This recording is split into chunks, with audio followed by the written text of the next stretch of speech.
പ്രതിശ്രുത വധുവും കാമുകനും ചേർന്ന് പൂനെയിലെ യുവ വ്യവസായി കേതൻ അഗർവാളിനെ ആസൂത്രിതമായി കൊലപ്പെടുത്തിയതിന്റെ കൂടുതൽ വിവരങ്ങൾ പുറത്തുവിട്ട അന്വേഷണ സംഘം.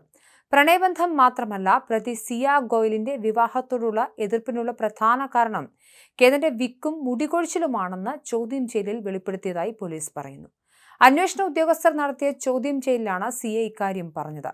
ജൂൺ 18 ചരിത്രപ്രസിദ്ധമായ ലോഹഗഡ് കോട്ടയിൽ വെച്ചായിരുന്നു റിയൽ എസ്റ്റേറ്റ് വ്യവസായിയായ കേതൻ കൊല്ലപ്പെട്ടത്.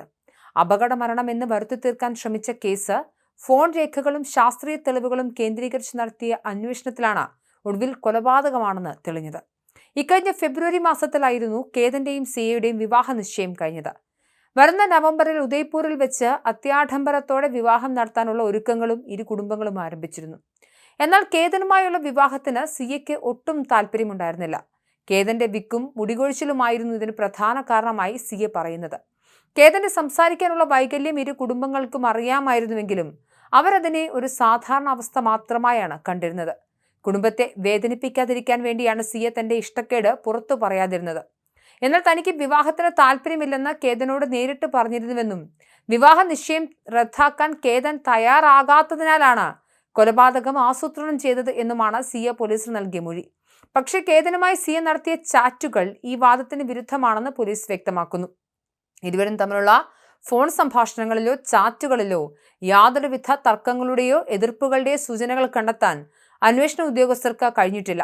വിവാഹത്തിൽ നിന്നും പിന്മാറി കാമുകനൊപ്പം ഒളിച്ചോടിപ്പോയാൽ ഇരു കുടുംബങ്ങളുടെയും അന്തസ്സിന് ഭംഗം വരുമെന്ന് സിയ ഭയന്നു. കുടുംബത്തെ വിഷമിപ്പിക്കാതെ കേതനെ ഒഴിവാക്കണം എന്നുള്ളതായിരുന്നു അവരുടെ തീരുമാനം. അതിനുള്ള എളുപ്പവഴിയായി കണ്ടെത്തിയതാണ് കൊലപാതകം. ഇതിനായി കാമുകൻ ചേതനുമായി ചേർന്ന് സിയ പല പദ്ധതികളും ആസൂത്രണം ചെയ്തു. ജൂൺ 14 കേതനെ വധിക്കാൻ ഇവർ നടത്തിയ ആദ്യ ശ്രമം പരാജയപ്പെട്ടിരുന്നു. ഒടുവിൽ ജൂൺ 18 രാവിലെ പൂനെയിലെ ഒരു കഫേയിൽ വെച്ചാണ് ഇരുവരും ചേർന്ന് കൊലപാതകത്തിന്റെ അന്തിമ ബ്ലൂ പ്രിന്റ് തയ്യാറാക്കിയത്. കേതനെ കോട്ടയുടെ ഏത് ഭാഗത്തു നിന്നും തള്ളി താഴെയിടണമെന്ന് വരെ അവർ കൃത്യമായി പ്ലാൻ ചെയ്തു. ലോഹഗഡ് കോട്ടയിൽ CCTV ക്യാമറകൾ ഇല്ലെന്ന ധാരണയിലാണ് ഇവർ ഈ സ്ഥലം തിരഞ്ഞെടുത്തത്. പദ്ധതി അനുസരിച്ച് അന്ന് ഉച്ചയ്ക്ക് ശേഷം സിയ കേതനെ ഏകദേശം 3300 അടി ഉയരമുള്ള ലോഹഗഡ് കോട്ടയിലേക്ക് ട്രക്കിങ്ങിനായി കൂട്ടിക്കൊണ്ടുപോയി. ചേതൻ ഇവരെ രഹസ്യമായി പിന്തുടരുകയായിരുന്നു. കോട്ടയിലെത്തിയ ശേഷം സിയ തറയിൽ ഇരിക്കുന്നതായി സൂചന നൽകുമ്പോൾ ചേതൻ വന്ന് കേതനെ തള്ളിയിടാനായിരുന്നു ഇവരുടെ പദ്ധതി. ഇതനുസരിച്ച് വൈകുന്നേരത്തോടെ കേതനെ ഇവർ കൊക്കയിലേക്ക് തള്ളിയിട്ട് കൊലപ്പെടുത്തുകയായിരുന്നു.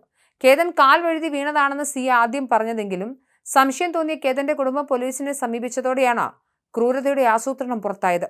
അറസ്റ്റിലായതിനു ശേഷം പോലീസിന്റെ ചോദ്യം ചെയ്യലിൽ പരസ്പരം പഴിചാരി രക്ഷപ്പെടാനാണ് പ്രതികൾ ശ്രമിക്കുന്നത്. കൊലപാതകം പൂർണ്ണമായും സിയയുടെ ആശയമാണെന്നും താൻ ഒളിച്ചോടാനാണ് ആഗ്രഹിച്ചതെന്നും ചേതൻ പറയുമ്പോൾ കൊലപാതകം ചേതന്റെ ബുദ്ധിയാണെന്നാണ് സിയ നടത്തുന്ന ആരോപണം.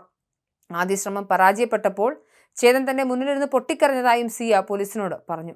ഗൂഢാലോചന കുറ്റങ്ങളിൽ നിന്നും രക്ഷപ്പെടാൻ പ്രതികൾ നടത്തുന്ന തന്ത്രമായാണ് പോലീസ് ഈ പരസ്പര വിരുദ്ധമായ മൊഴികളെ കാണുന്നത്.